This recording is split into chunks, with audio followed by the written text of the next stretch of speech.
Hey all, welcome back to my channel, Quilter Chris. My name is Kristen, and I'm so glad you're here.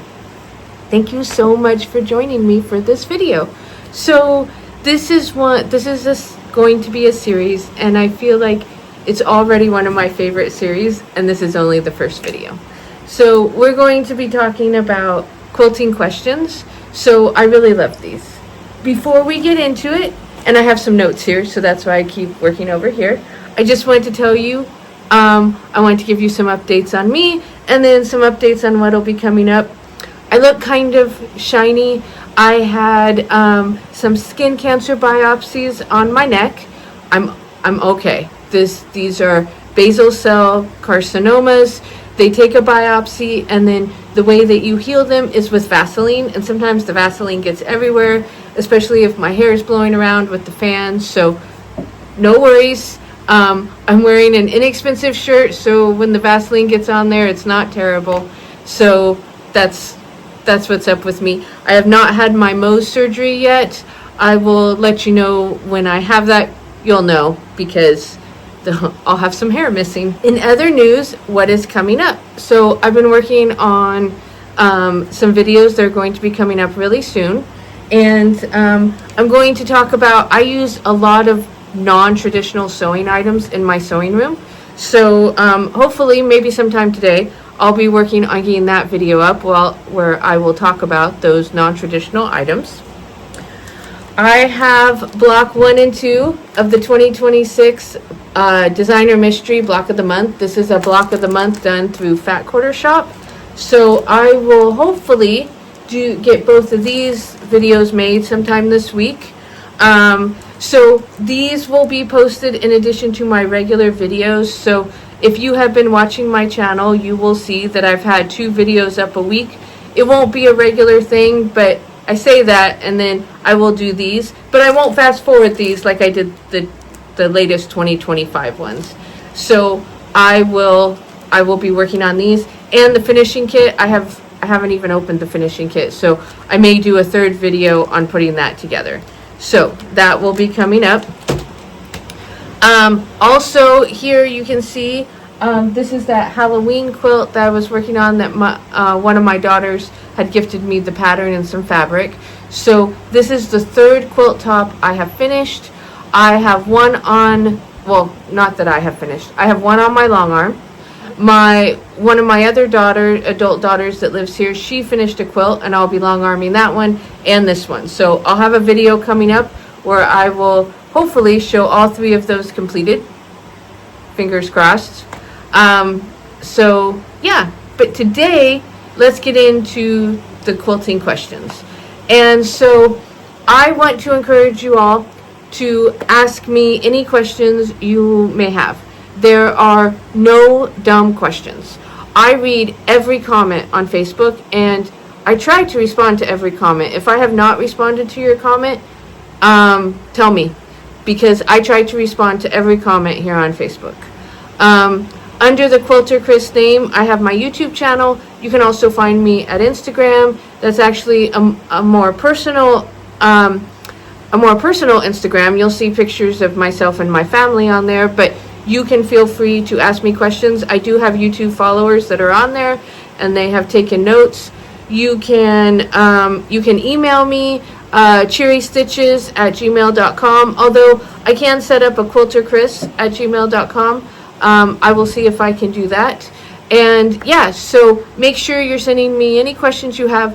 There are no dumb questions. I am happy to take the time to go over those with you. So our first question comes from one of those questions. Someone had emailed me and asked me. So they wanted to know about my binding wheel. So what is this? How did I get here? What do I use this for?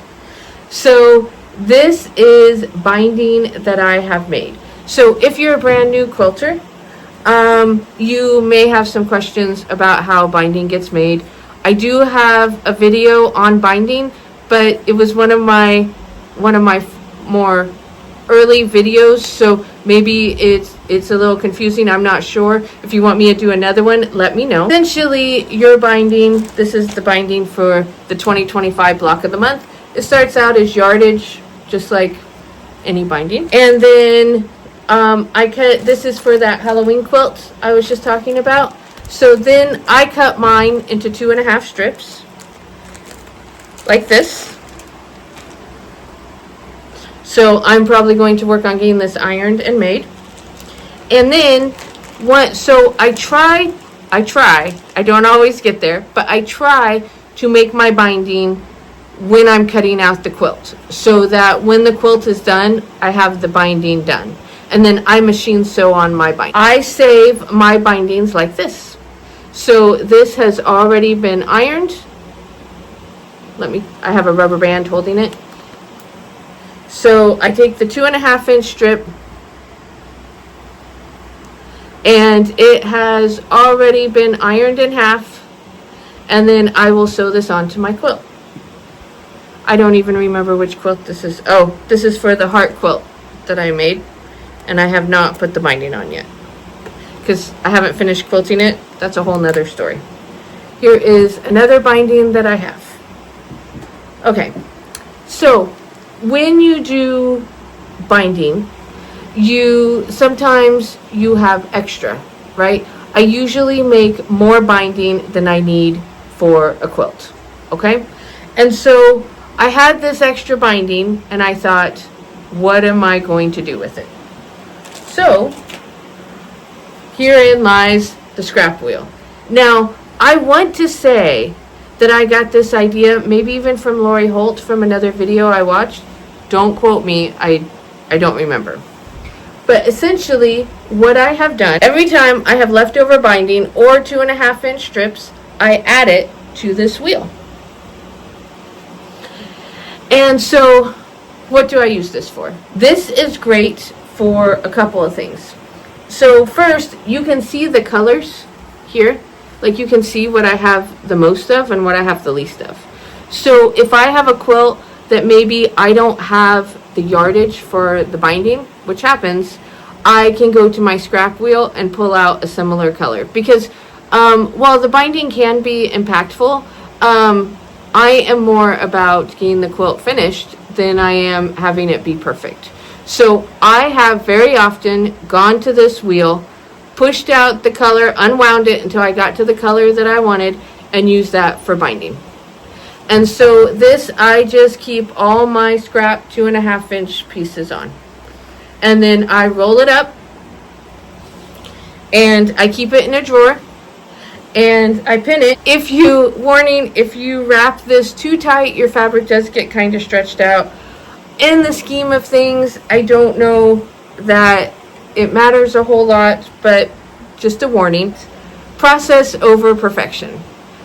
There are lots of channels on YouTube that are going to tell you how to get the perfect seam, how to perfectly match up your corners, how to make your quilt look perfect.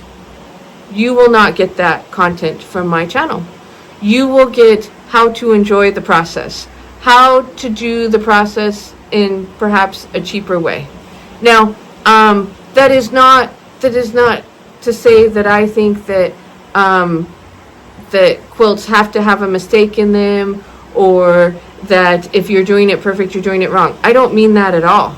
If you can do your quilts perfectly every time, I think that is amazing. And I for one just want to say I am so proud of you and so happy for you. But if your corners don't always match, if your seams don't always line up, you have met your person here. Because I've been quilting for a long time, and that happens. I have 5 children and currently have two pets, 2 animals. And you know what? My children call me. My husband will need me. I have a disabled husband. He will need me. The animals will come in here. I will mess up. I will leave something for a few days, and I will forget where I was at, and I will mess up. Sometimes my 1/4-inch seam is off, and that's okay.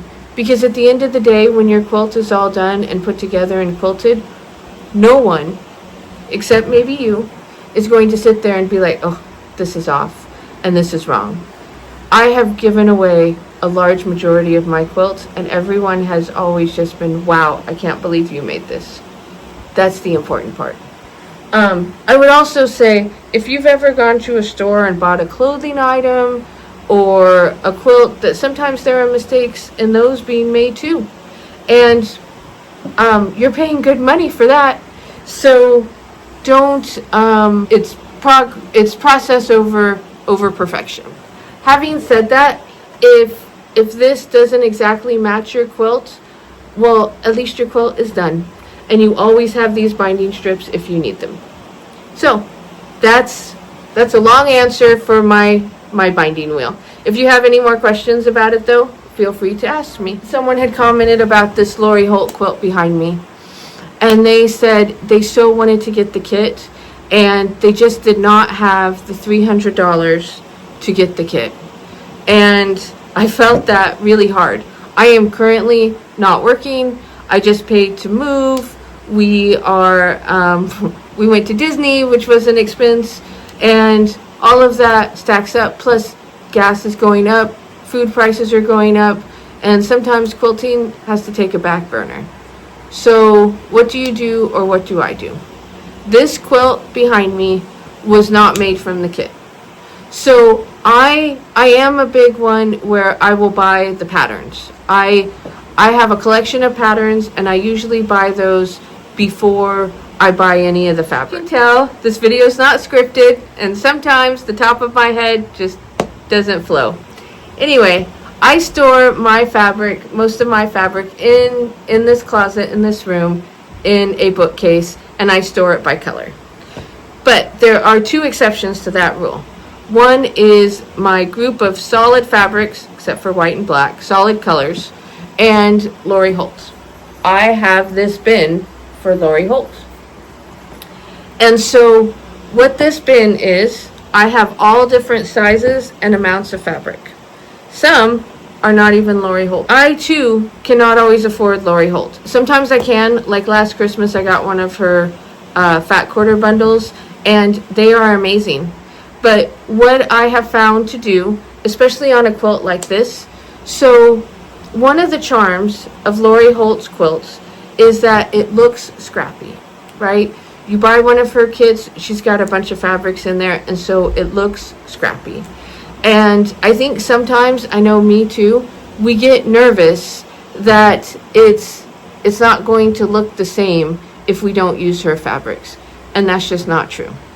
So what I would do is, as I could afford it, I would buy individual fat quarters or individual half yards of her fabric.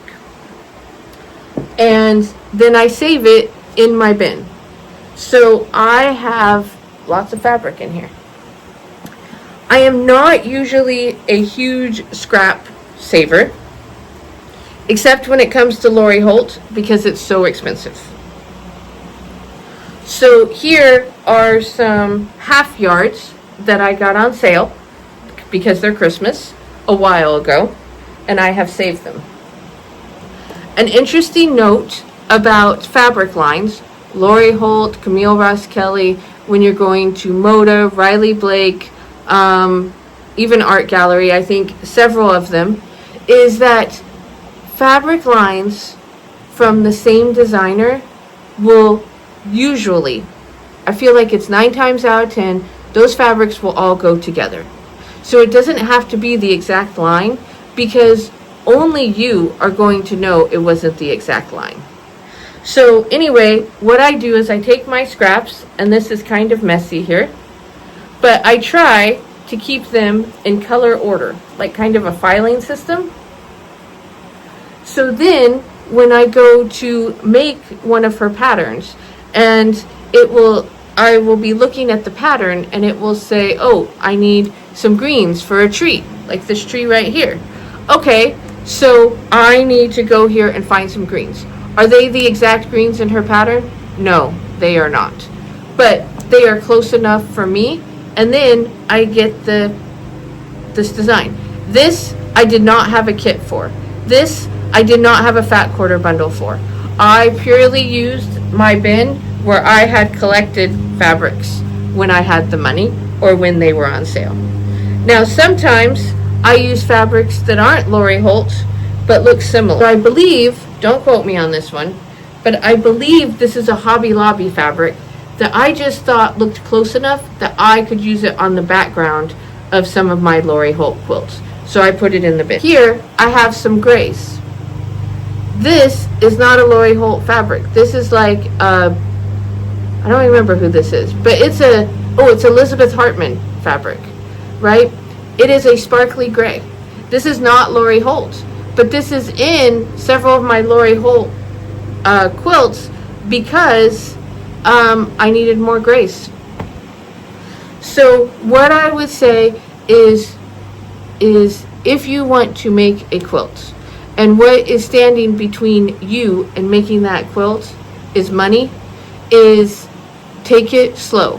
Find other fabrics that may work. Go to thrift stores, go to fabric sales, wherever you can, and eventually you will have enough fabric to make a quilt like that. Next question is significantly shorter. Do you wash your quilt? I do. I have talked to other quilters that do not wash their quilts. I believe that quilts are made to be used. Although I do have quilts hanging up around my house, every single quilt that I have interacted with has been washed. I put it in the washer, I put it in the dryer. Even this one that's appliqué, I put it in the washer, I put it in the dryer. If I was going to show a quilt at like a quilt show, no, I would probably not wash it ahead of time. I use starch and marking tools and often glue when I'm piecing my quilts, and I feel like I want that washed out before I give that away. Other people don't use those tools. That's okay. I'm not saying you have to wash your quilt. I am just saying that's what I do. That's also why I machine piece the binding, because the binding is always the first thing to go. And I machine piece my applique. Same sort of thing, because if you're going to wash it, if it's going to get used, often throw it in with my regular bedding or even regular clothes. I don't do anything special to my quilts. Now, in the past, when I have repaired vintage or antique quilts, I have washed them on hand, or I have washed them by hand, or maybe on the gentle cycle, depending on the size of the quilt, the gentle cycle in the washer. And then I don't usually put those in the dryer. I would hang them to dry. The dryer can be very harsh on it. Again, that ends up being a personal preference. These fabrics, that the vintage quilts were made out of, were often made out of the same fabric that their clothing was. Washers and dryers can be much harsher now than how they were washing their clothes before. This fabric was still made to be used, and I still think it's important for whatever dirt and grime to get out of those quilts. And finally, does fabric go bad? So we touched on this a little bit when we went just now. When I was talking about washing the fabric, I try to keep them away from the sun. I have my window open right now, like the sun comes in. Does fabric go bad? It depends on how long you have had the fabric, how it was stored, and what the conditions were of storing the fabric. So sometimes if the fabric is out on a shelf, it's in direct sunlight, there was smoking or something else, a fire, water damage, the fabric will go bad. Sometimes it depends on the quality of the fabric. I have had some Joann's fabric disintegrate on me. Like, it becomes very crumbly and dry. Again, it could have been how I stored it. Usually though, I've always stored my fabric in boxes or tubs, but totally could have happened. For the most part, your higher end quilting fabric is going to last you longer when you're storing it than the less expensive fabric. And when I talk about fabric right now, I'm talking about quilting 100% cotton fabric. So sometimes older fabrics can deteriorate, and you'll be able to tell, right? So like when we were talking about those older quilts and should you put them in the washer, if you're pulling on the fabric and it seems to be holding, and I would pull this way and this way gently, and it seems to be holding, that fabric's going to be just fine, whether you put it in the washer or just sew with it, whatever. If you are picking up the fabric and it feels really dry or it crumbles, that fabric should not go to the wash, and it will not survive being made into a quilt. In that case, if the fabric had a sentimental meaning to you, you could have it mounted. There is, my daughter's working on her PhD in American Studies, and preservation is something that she has studied. There are acid-free sheets you can use to mount it, and you could frame it and hang it up so you could save a little bit of that fabric. But it wouldn't be good for an item that's going to be used on the regular. Having said that, I have vintage quilts here that have been given to me, that I have repaired, etc., and the fabric is still just fine. So I think it depends on the quality and the manufacturing process. I do not know enough about fabric manufacturing to tell you which ones to watch out for, because I have Joann's fabric still in my cupboard, and it's totally fine. So I would say pull on the fabric this way and see, like, is it holding up or not. Having said all of that, when the economy is tight, when your own budget or finances are tight, it's totally fine to use fabric from thrift stores, to use fabric from old clothes, right? Like, that is totally fine. I have done that plenty of times myself. I have used sheets. I love to use the cheap Target sheets to quilt for backings on my quilts. So don't be afraid to do that. Don't be afraid to do scrap quilting. And remember, it's about the process, not the perfection. Anyway, I have so enjoyed sitting here talking to you all. I hope you have found this helpful. Please remember, feel free to send me questions. Again, Quilter Chris is my channel. Quilter Chris is my Insta. And cheerystitches@gmail.com is my email. Feel free to send me any questions. And I so appreciate each and every one of you watching. Bye-bye now.